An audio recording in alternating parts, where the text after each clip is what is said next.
हाँ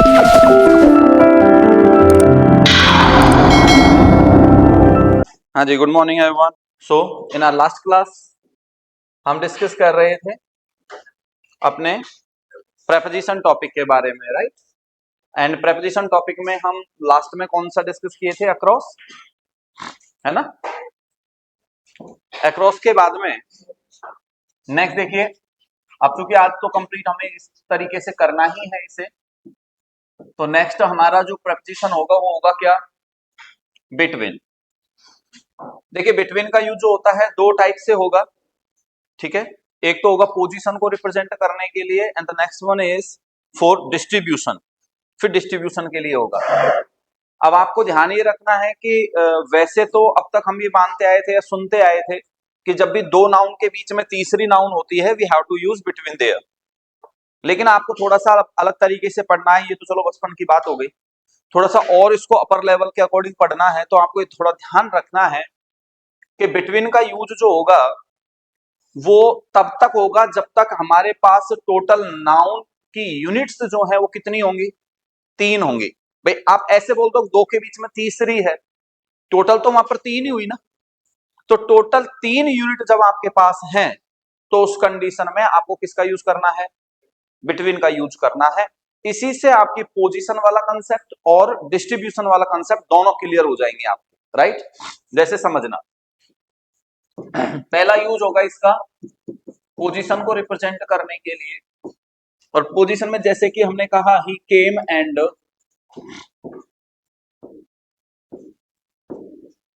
sat between you and me, ये मान लो सेंटेंस है, clear. He came and sat between you and me। तो यहां हमने टोटल नाउन की जो अब हम काउंटिंग करें तो एक तो है कौन? ही है यूनिट के रूप में, एक है यू और एक है मी, क्लियर। 3 यूनिट है, that's why we are using between here. But यहीं पर एक स्टार लगाकर हम ये डिस्कस करेंगे पोजीशन ऑफ अ प्लेस। किसी भी प्लेस की पोजीशन की बात यदि हम करें तो कितनी भी यूनिट्स के बीच में क्यों ना हो, कितनी भी यूनिट्स क्यों ना हो, वहां you have to use only between. तो वहां केवल किसका यूज होगा? बिटवीन का ही यूज होगा। फॉर एग्जाम्पल मैं अगर मान लीजिए सेंटेंस इस तरीके से लिखूं, इंडिया इज सिचुएटेड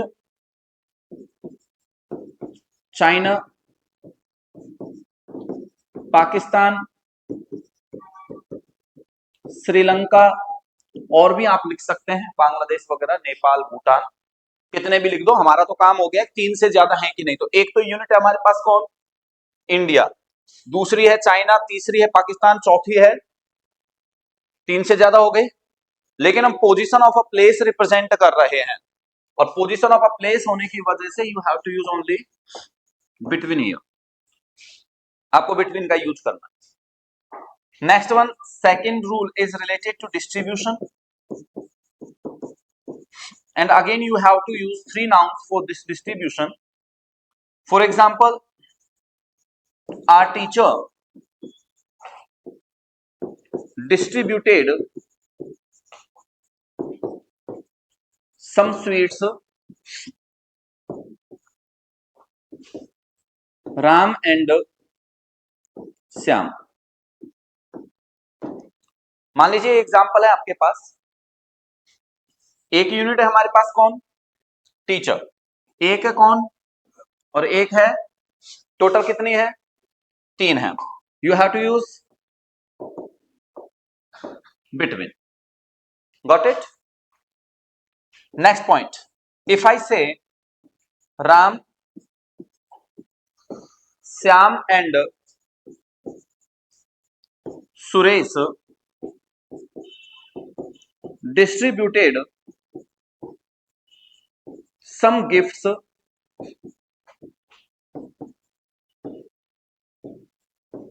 themselves, एक सेंटेंस हमने लिखा ये, और एक सेंटेंस हमने लिखा Ram Shyam and Suresh distributed some gifts them। इस सेंटेंस को देखो दोनों को, यहां डिस्ट्रीब्यूशन करने वाले कौन है? राम, श्याम एंड, अच्छा गिफ्ट्स को डिस्ट्रीब्यूट किस में कर रहे हैं? खुद के बीच में ही कर रहे हैं, themselves लगा दिया ना, और themselves होने का मतलब खुद अपने बीच में ही डिस्ट्रीब्यूशन कर रहे हैं। तो उस डिस्ट्रीब्यूशन में ओवरऑल कितनी नाउन, कितनी यूनिट्स शामिल है वहां पर? 3 है, और 3 जब तक रहेंगे तब तक क्या यूज होगा? बिटवीन होगा। Here again we are using Ram, Shyam and Suresh, 3 units. क्या ये खुद अपने आप को डिस्ट्रीब्यूट कर रहे हैं क्या? देम तो किसी और को रिप्रेजेंट कर रहा है, देम सेल्स होता तो खुद के लिए होता। अब यह 3 यूनिट है, 3 से ज्यादा हो गई, 3 से ज्यादा हो गई, और 3 से ज्यादा होने की वजह से अब यहां किसका यूज होगा? अमंग का यूज होगा। किसका यूज होगा? अमंग का। Again under this rule of distribution, whenever a distribution is related to in property, distribution in property, अगर प्रॉपर्टी में डिस्ट्रीब्यूशन है और उसके जो कह सकते हैं ना, जिनको राइट्स हैं इसके, जिसका अधिकार है, जो उसके लिए है कि जिसका हक है उस पर, हकदार लोग जो है, अगर उनके बीच में डिस्ट्रीब्यूशन हो रहा है ना, तो कोई फर्क नहीं पड़ता वो प्राप्त करने वाले कितने भी क्यों ना हो, कोई फर्क नहीं पड़ता। जैसे मैं कुछ एग्जांपल्स लिख रहा हूं, आप उस पर कंसंट्रेट करना। A farmer distributed his property, his 5 sons, मान लो ये है, कितने बेटे हैं, और बांटने वाला कौन है? कितनी यूनिट्स हो गई? 6 यूनिट्स हो गई, और 6 यूनिट्स भले ही हो गई हो, लेकिन फार्मर ने डिस्ट्रीब्यूशन जो किया प्रॉपर्टी का अपने 5 बेटों के बीच में किया, और बेटे हकदार है। You have to use between year. If I say a farmer distributed his property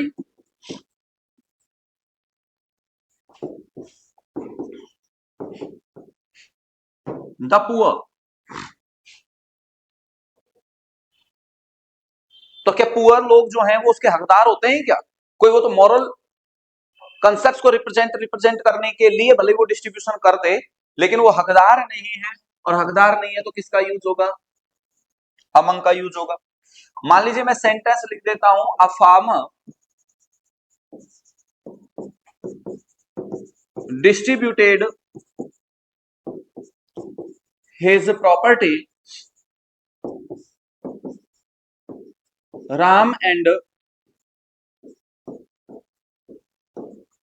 Shyam. अब हमें पता है कि राम एंड श्याम हकदार हैं इसके? नहीं पता। क्या आएगा? क्या आएगा? बिटवीन ही आएगा। अमंग क्यों आएगा? अब यूनिट तो काउंट करेंगे ना फिर इस कंडीशन में। भाई फार्मर, राम और श्याम 3 यूनिट हो गए, तो उसको थोड़ी भूलना है, बेसिक चीज तो यही है। तो उस कंडीशन में यहां पर भी चाहे हकदार हैं या नहीं है, वो तो 3 यूनिट तक जब तक आ रहे हैं तब तक तो यूज करना ही पड़ेगा आपको। 2 यूनिट में कैसे होगा डिस्ट्रीब्यूशन? अगर 2 में यूनिट में हो रहा है, जैसे तू और प्रियांशी आपस में किसी मिठाई का या किसी गिफ्ट का बंटवारा आपस में करते हैं, तो बिटवीन होगा। 2 के 3 तक होते हैं ना, जब तक बिटवीन ही लगता है। 3 जब तक होंगे तब तक तो बिटवीन, 3 से ज्यादा होने पर अमंग। और यही रीजन है, ये मैं बता भी दूं आपको, इसी के अंडर में आप ये ध्यान रखना, जब भी कोई एग्रीमेंट होता है या फिर कोई भी ट्रीटी अगर होती है, तो किसका यूज होता है? बिटवीन ही होता है, क्योंकि उसमें दो पक्ष होते हैं, दो पक्ष होते हैं, एक ये एक ये। अब भले ही उस पक्ष में एक में 5 लोग शामिल हो, इसमें 10 लोग शामिल हो, लेकिन यूनिट तो दो ही मानी जाएंगी। That's why. तो जब भी एग्रीमेंट और टीटी होती है तो वहां पर बिटवीन का ही यूज होता है, यह आपको विशेष ध्यान रखना है। Got it? This is the use of between. इससे आगे बढ़ते ही हमें मिलता है क्या? अमंग मिलता है। 3 से ज्यादा होते ही अमंग मिल जाएगा हमें। अमंग, अब आपको ये तो पता है 3 से ज्यादा होने पर अमंग आता है, लेकिन एक जगह अमंग जो है ना हल्का सा कंफ्यूज करता है। कहां? आप मुझे बताइएगा अपने इंग्लिश में नाउन अकॉर्डिंग टू नंबर कितने होते हैं? 2 होते हैं, एक सिंगुलर और दूसरी प्लूरल होती है। क्या बीच में कोई और नाउन होती है क्या? एक को सिंगुलर बोलेंगे और 2 या 2 से अधिक जितनी भी होंगी सबको क्या बोलेंगे? प्लूरल बोलेंगे। अगर कभी भी एक रूल कहता है कि इफ एन इंडेफिनिट यूनिट और indefinite noun is being used in a sentence, अगर किसी भी सेंटेंस में इंडेफिनिट नाउन यूज कर रखी है, इंडेफिनिट नाउन कौन सी? Plural noun. Indefinite plural noun is being used in a sentence, you have to use only among there, वह हमेशा अमंग यूज होगा। फिर आपको ये दिमाग नहीं लगाना कि सर प्लूरल अगर दे रखी है, इंडेफिनिट मान लिया, लेकिन इसमें 2 भी तो शामिल हो सकते हैं, 3 भी तो हो सकते हैं, ये हमें दिमाग नहीं लगाना। हमें इंडेफिनिट प्लूरल नाउन के साथ हमेशा किसका यूज करना है? अमंग का यूज करना है। फॉर एग्जाम्पल जैसे कि मैं मान लीजिए यहां पर हेडिंग डाल देता हूं अमंग, राइट? अमंग में भी वही आपके जो यूज है इसका, दोनों का एक साथ ही लिख रहा हूं मैं। पोजीशन के लिए भी यूज होगा और डिस्ट्रीब्यूशन के लिए भी यूज होगा, दोनों के लिए यूज होगा। 3 से ज्यादा होने वाला कंसेप्ट है यहां। पहले जैसे he is playing among his 4 friends. यहां पर एक यूनिट तो है ही और दूसरी है 4 फ्रेंड्स। कितने हो गए टोटल? 5 हो गए, 3 से ज्यादा हो गए, इसलिए किसका यूज हो गया? अमंग का यूज हो गया। मान लीजिए हम ये कहें he distributed some sweets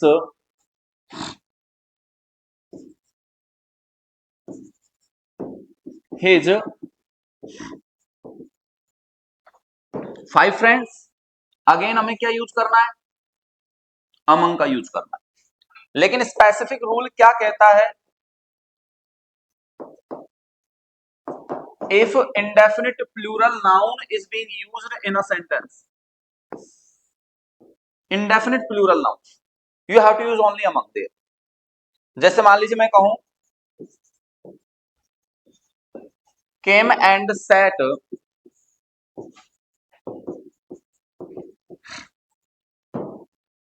his friends। अब फ्रेंड्स प्लूरल तो है, लेकिन कितने फ्रेंड्स हैं वहां पर ये पता है क्या आपको? It is called indefinite plural noun. और इंडेफिनिट प्लूरल नाउन आपको दिमाग ये नहीं लगाना सर हो सकता है एक तरफ तो ही है और उधर 2 फ्रेंड हो, उसके तो 2 भी तो प्लूरल होते हैं, तो फिर तो बिटवीन आना चाहिए। ये नहीं लगाना हमें दिमाग के यहाँ।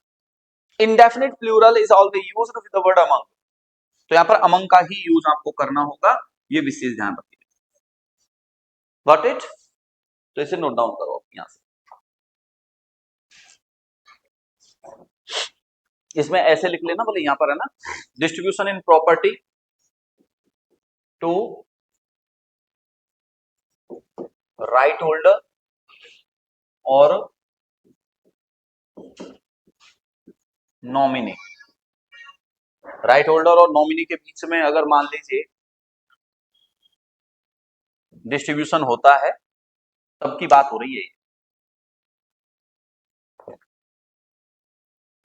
उसमें 3 से ज्यादा भी होंगे तो कर ले नोट भाई। कल अगेंस्ट और थ्रू तो कर लिया था ना अपन ने।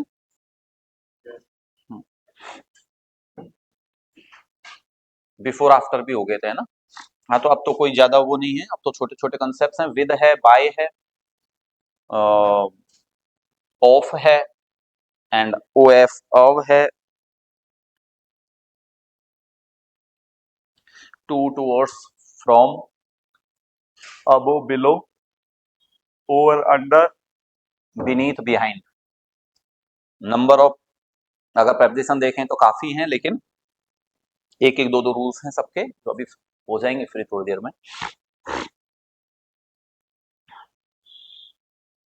अब आप लोग बुकलेट लाते ना, तो आज मैं एक्टिव पैसिव और नरेशन दोनों टॉपिक कंप्लीट करवा देता। कल से फिर हम कॉम्प्रिहेंशन वाला पार्ट डिस्कस कर लेते, कंजंक्शन डिस्कस कर लेते। अब आज मुझे फिर सिर्फ डिस्कशन ही करना पड़ेगा, कल जब लेकर आओगे ना तो कल डिस्कस करेंगे इसको, ये कैसे आइडेंटिफाई करना। ठीक है, the next one is, next preposition is behind, at back side, ठीक है, या फिर इन हिडन पोजीशन। जब हिडन पोजीशन में हो तो हम किसका यूज करते हैं, बिहाइंड का यूज करते हैं। For example, there is a thief behind the curtain. Clear? तो यहां पर बिहाइंड द कर्टन है, तो इसका मतलब है हिडन फॉर्म में है, छुपा हुआ है, उसके बैक साइड में है, पीछे की साइड है कर्टन के, हम जिस साइड में है उस साइड में नहीं है। Clear? Next one is,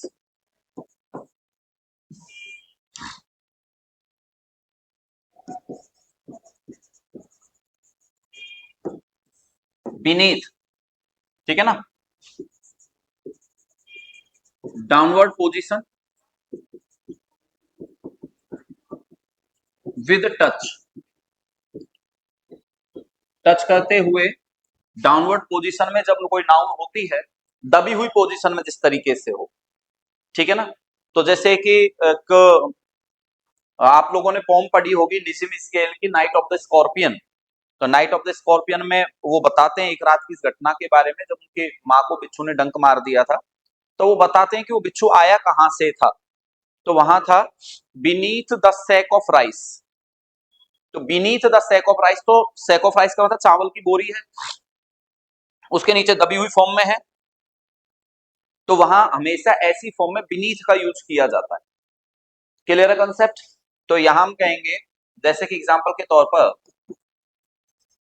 there is a scorpion beneath the sack of rice. You have to use here beneath. The next one is beyond, and beyond is used for out of the reach. हमारी पहुंच से जब कोई चीज बाहर होती है तो हम किसका यूज करते हैं, बियॉन्ड का। भाई अभी तक हमने ये मान के चलो, जहां तक लगभग लगभग प्लैनेट्स या हमारे जैसे यूनिवर्स में या फिर हमारी गैलेक्सी में, हमारे सोलर सिस्टम में जहां तक भी पता लग पाया है हमसे, वहां तक तो अभी लाइफ एग्जिस्ट करती हुई नहीं मिलती। लेकिन कहा जाता है कि हमारा जो यूनिवर्स है, पहली बात हमारे यूनिवर्स की बात कर रहे हैं हम सिर्फ, कहा जाता है कि सिंगल यूनिवर्स नहीं है हमारे इस पूरे उसमें, मल्टीवर्स भी हैं। मल्टीवर्स है इसका मतलब है कि एक हमारा यूनिवर्स है, ऐसे ही और अनेक यूनिवर्स हैं डेफिनेटली। तो अभी जैसे एक लेटेस्ट इमेज जो रिलीज हुई है अपने यूनिवर्स का ही कोई पार्ट है, उसमें कोई एक इमेज रिलीज हुई थी जो हब्बल टेलीस्कोप ने जारी की थी। उसको जब इन्होंने साइंटिस्ट ने और इन्होंने क्या किया था, नासा वालों ने पिक्सल जब बढ़ाया उसका, मेरे पास वो पिक्चर है तो सही, पर सेव पता नहीं, ऐसे जो मैं बहुत ज्यादा हो जाती है मेरे पास, ये तो कहीं पे और पड़ी होगी, मैं ढूंढ के बताऊंगा तुमको। तो उसमें अगर तुम थोड़ा सा, एक उन्होंने दोनों चीजें देखी थी कि हब्बल टेलीस्कोप ने जो कैप्चर किया था कम पिक्सल के साथ किया था, तो उसमें, लेकिन तुम थोड़ी सी ऐसे आता ना, कभी तुम देखना उसमें व्हाट्सएप पर या फिर कभी फेसबुक पर ऐसे आता है कोई पेड़ पौधे नदी और ऐसी जो होती हैं वो दिखने में तो वो वैसी दिखती हैं, उसमें आपसे कहा जाता है अपनी आंखों को आधा बंद करके और तब इस इमेज को देखो आपको क्या दिखता है। तो उसमें हनुमान जी की तस्वीर दिखेगी या कुछ और दिखेगा, ऐसा दिखते हैं ना, खाटू श्याम जी की दिखेगी। वैसे ही उस इमेज को यदि तुम हल्का सा आंख बंद करके और देखते हो ना, तो हालांकि नासा वालों ने खुद ने उसको उसका पिक्सल बढ़ाकर और फिर अपने सामने उन्होंने रिप्रेजेंट किया था, तो उसमें डिट्टो वो की वो इमेज बनी थी जैसे शेषनाग वाली, वो सैया सैया बोलते हैं ना जैसे भगवान विष्णु की, वैसे शेषनाग का फण है और वैसे बिल्कुल है, उस पर विष्णु भगवान जैसे एक आदमी कोई लेटा हुआ है और लक्ष्मी जी जो है वो पैरों में बैठी हुई हैं। एक इमेज मतलब ऐसी बनती है किसी पर्सन की, एक पर्सन जो है वो ऊपर मतलब उनके ऊपर हैं, तो ब्रह्मा जी जो उनकी नाभि से कमल निकला था उसमें से बैठे हो, तो बिल्कुल उसके जब पिक्सल बढ़ाया था तो उसमें ऐसा लगा था। यानी हमारी नॉलेज अभी प्रॉपर रूप से देखा जाए ना तो पूरी यूनिवर्स की बात तो छोड़ो, आपके पास एग्जैक्ट अभी पूरी अर्थ की जानकारी भी है क्या साइंटिस्ट के पास? उनके पास अर्थ की जानकारी नहीं है, मून की जानकारी नहीं है, दूसरी जगह की तो कहां की जानकारी होगी उनके पास। और यूनिवर्स की बात कर रहे हो आप, अपनी जो गैलेक्सी है मिल्की वे, उसका डायमीटर जो है ना, या फिर हम कहेंगे हाँ, ये मान के चलो डायमीटर अपने रेडियस का जस्ट डबल होता है क्या? तो उसका डायमीटर जो है इतनी बड़ी है हमारी गैलेक्सी मिल्की वे, और जो तो एक एवरेज है, ज्यादा बड़ी भी नहीं है, इससे बड़ी तो एंड्रोमेडा है और उससे भी बड़ी और बहुत गैलेक्सीज हैं। हमारी मिल्की वे को एक सिरे से दूसरी सिरे तक क्रॉस करने में डायमीटर मतलब एक तरीके से उसका है 1 lakh light years. 1 lakh light years. अब लाइट ईयर तो आप जानते होंगे क्या होता है, जानते हो कि लाइट ईयर क्या होता है? लाइट की स्पीड एक सेकंड में जितना डिस्टेंस करती है, तय करती है, उसको मल्टीप्लाई कर करके, तो एक वर्ष में लाइट जितनी डिस्टेंस तय करती है उसको 1 लाख से मल्टीप्लाई कर दो, इतनी डिस्टेंस है हमारी गैलेक्सी की। अब तुम अपनी गैलेक्सी का ही पता नहीं लगा पाओगे अभी तो, यूनिवर्स की तो बात छोड़ो। हमें अपनी ये तक नहीं पता पैसिफिक ओशन में जो मैरियाना ट्रेंच है, उस मैरियाना ट्रेंच में है क्या इतनी गहराई पर, बाहर की बात तो छोड़ो। तो हम ये कह सकते हैं कि क्या इतना कहा जाता है कि हमारे अरबों यूनिवर्स हैं, अरबों यूनिवर्स होंगे डेफिनेटली, उनमें से हमारा एक यूनिवर्स है। पहली बात अरबों यूनिवर्स हैं, उसमें हमारा यूनिवर्स है, हमारे यूनिवर्स में अरबों गैलेक्सीज हैं, और उन्हीं गैलेक्सीज में से हमारी एक गैलेक्सी है, और हर गैलेक्सी में अरबों स्टार्स हैं, तारे हैं, और हर स्टार के पास अपना सोलर सिस्टम है। हमारे पास 8 प्लैनेट्स हैं इंक्लूडिंग प्लूटो, अगर हम देखते हैं तो 9 प्लैनेट्स मान लो फिलहाल के लिए। बहुत से ऐसे हैं जिनमें कम हैं, बहुत सौ के पास ज्यादा भी प्लैनेट्स हैं। अब आप कैलकुलेट करके देखो कि टोटल नंबर ऑफ प्लैनेट्स जो होगा ना कितना हो जाएगा, हम कैलकुलेट भी नहीं कर पाएंगे, हमारी कैलकुलेशन जो है ना कैपेबिलिटी वो खत्म हो जाएगी। अरबों यूनिवर्स, उनके अंदर अरबों गैलेक्सीज, और गैलेक्सीज में भी अरबों स्टार्स हैं, उनके पास प्लैनेट्स हैं। तो क्या इतने प्लैनेट्स में कहीं भी किसी प्लैनेट पर एक कह सकते हैं कि वो जो आता है ना कि एक तरीके से लाइफ हैबिचुअल जोन जो है वो क्रिएट नहीं हुआ होगा क्या? कहीं ना कहीं तो हो ही गया होगा, हम ये कल्पना तो कर ही सकते हैं, लेकिन अभी उसके बारे में जानकारी निकालना हमारी पहुंच से परे है, हम अभी पता नहीं लगा पा रहे हैं। तो हम इस सेंटेंस को जब कभी भी रिप्रेजेंट करेंगे तो कैसे करेंगे? There may be life in this universe beyond our solar system, beyond our solar system, हमारे सोलर सिस्टम से बियॉन्ड, बहुत दूर, कोई परे अभी पहुंच नहीं है हमारी वहां तक, तो कोई ना कोई वहां पर क्या हो सकता है, हमारी यूनिवर्स में लाइफ एग्जिस्ट कर सकती है। तो इस कंडीशन के लिए हम किसका यूज करते हैं? बियॉन्ड का यूज करते हैं ऐसी सिचुएशन के लिए। Got it? करो नोटिस। कंप्लीट। अब देखो एक सिंपल जानकारी के लिए मैं बता देता हूं आपको। 9.461 ये 9.461 जो है ये है इसकी जैसे कि अपन डिस्टेंस तय करते हैं ना लाइट की, तो इसको जब मल्टीप्लाई करना है ना आपको, तो 1, 2, 3, 4, 5, 6, 7, 8, 9, 10, 11 और 12, ये एक के आगे 12 जीरो लगा के और इसको मल्टीप्लाई कर दो, तो 3 जीरो तो इनकी वजह से काट दो, है ना। 9.461 एज इट इज लिख दो, और फिर कितनी बचेंगी, 9 ना। 1, 2, 3, 4, 5, 6, 7, 8, 9, ये 1 लाइट ईयर है। लाइट एक वर्ष में इतनी डिस्टेंस तय करती है। इकाई, दाई, सैकड़ा, हजार, 10,000, लाख, 10 लाख, करोड़, 10 करोड़, अरब, 10 अरब, खरब, 10 खरब। इसका मतलब है कितना हो गया, 94 खरब, 94 खरब 61 करोड़, है ना। ये 1 लाइट ईयर है, इतना किलोमीटर एक वर्ष में तय कर लेती है लाइट। आफ्टर दैट हमारी गैलेक्सी जो है उसका डायमीटर है 1 लाख, और 1 लाख का मतलब 5 जीरो और ऐड करो इसमें, 1, 2, 3, 4, 5 इतना, और फिर इसके आगे किलोमीटर लगा दो। ये जो है ना, ये डायमीटर है हमारी गैलेक्सी का, मिल्की वे का। ये हमारी मिल्की वे का एक एवरेज जो निकाला है वो डायमीटर है। अभी लगा लो कि कोई व्यक्ति अगर लाइट की स्पीड से भी चलता है तो भी 1 लाख वर्ष लगेंगे उसको, गैलेक्सी को, हमारी गैलेक्सी को एक साइड से दूसरी साइड में पार करने में 1 लाख वर्ष लगेंगे। इतना तो जीना ही नहीं। ये लगा के चल लो कि हमारा सन जो है वो गैलेक्टिक सेंटर बोलते हैं, गैलेक्सी का सेंटर है, उसके चक्कर लगा रहा है। तो जब से सन का निर्माण हुआ है ना, तब से अभी शायद कहा जाता है कि अभी सन का एक चक्कर पूरा नहीं हुआ, सन का एक चक्कर पूरा नहीं हुआ। और जब जैसे कि सन की स्पीड जो देखते हैं ना, सन जो गैलेक्टिक सेंटर के चक्कर लगाता है, वो थोड़ा सा मैं बताऊं आपको। हम्म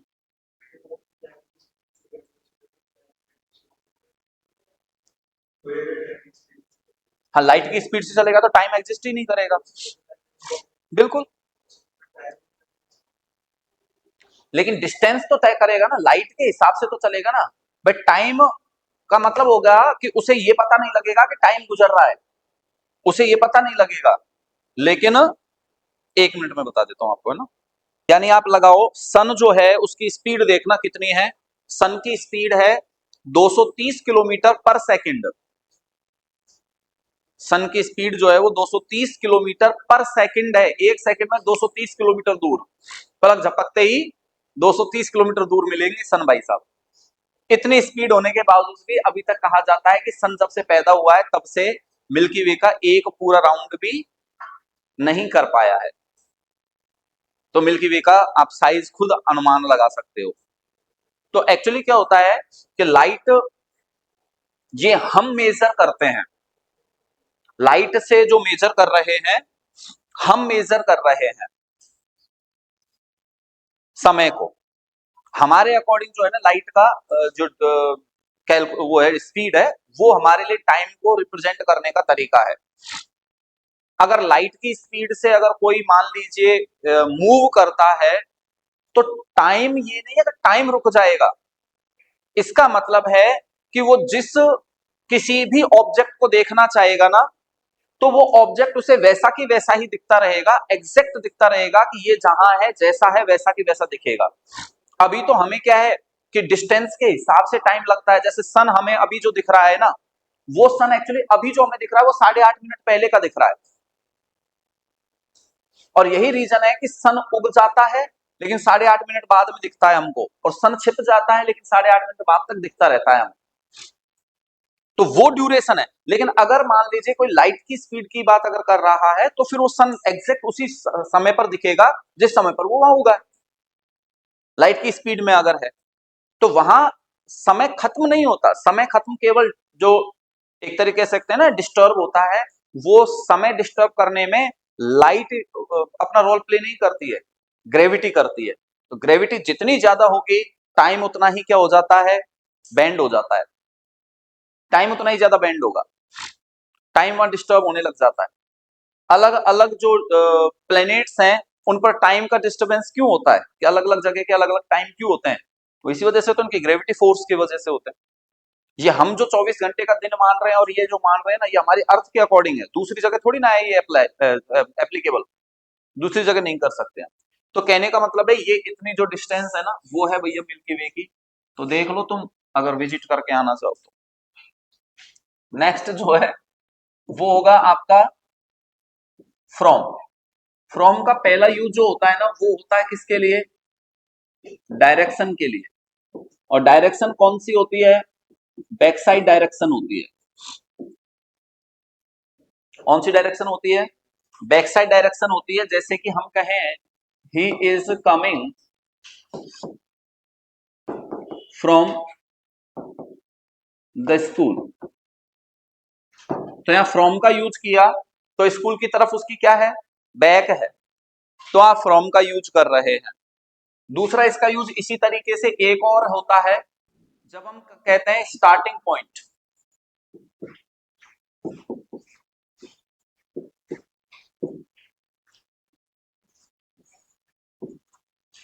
स्टार्टिंग पॉइंट है, ये बढ़िया है प्रेयर में।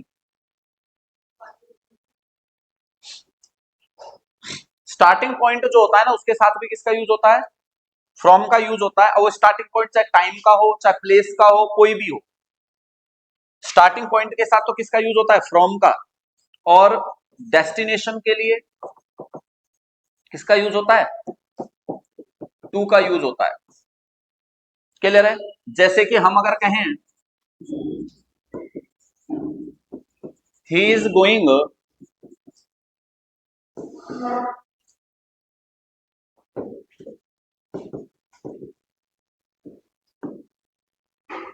नहीं बात,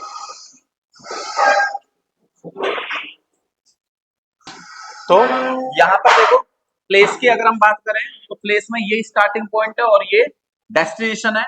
स्टार्टिंग पॉइंट के साथ में हमने फ्रॉम यूज किया और डेस्टिनेशन के साथ में हमने टू का यूज किया। सिमिलरली मैंने एक आपको पहले भी एग्जांपल बताया था, जैसे ही स्टडी हियर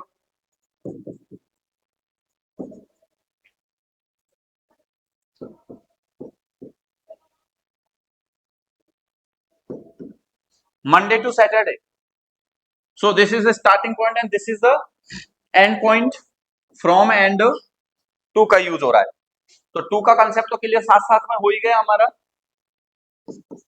इसमें हम लिख लेते हैं टू जो होता है, ये एक्चुअल में फेस साइड डायरेक्शन को बताता है, या फिर हम कह सकते हैं डेस्टिनेशन को बताता है, या फिर हम कह सकते हैं एंड पॉइंट को बताता है। क्लियर है। इसी के जैसा एक और आपका प्रेपोजिशन है, दैट इज कॉल्ड टुवर्ड्स। ये एक्चुअल में फेस साइड डायरेक्शन जो होती है ना, फेस साइड डायरेक्शन को रिप्रेजेंट करके बताता है, लेकिन किस रूप में, एज अ लैंडमार्क, एक लैंडमार्क के रूप में यूज करके बताता है। डेस्टिनेशन नहीं बताता कभी भी है, केवल एक लैंडमार्क के रूप में यूज करता है। टू बोलते हो जब, तो आप लैंडमार्क यूज नहीं कर रहे हो, डेस्टिनेशन बता रहे हो। जैसे आप कहते हो ना, भैया इस तरफ जा रहे हो क्या, तो इस तरफ जा रहे हो क्या, तो ऐसा थोड़ी डेस्टिनेशन बता दिया आपने उसको, नहीं, आपने केवल एक लैंडमार्क बताया है उसे। जैसे आप कहते हो भैया जैसे स्टेच्यू सर्किल की तरफ जा रहे हो क्या, तो स्टेच्यू सर्किल ही नहीं जाना है आपको, आपको जाना तो कहीं इधर उधर है, लेकिन आपने उसे एक लैंडमार्क के रूप में यूज किया है। That's why you have to use towards there. जैसे हम एग्जांपल लिखें, he is going towards the school, वो स्कूल की तरफ जा रहा है, स्कूल नहीं जा रहा है, वो एक उन्होंने लैंडमार्क यूज किया है। क्लियर है। This is called the prepositions related to direction. तो डायरेक्शन को रिप्रेजेंट करने वाले प्रेपोजिशंस हैं। क्लियर, नोट करो।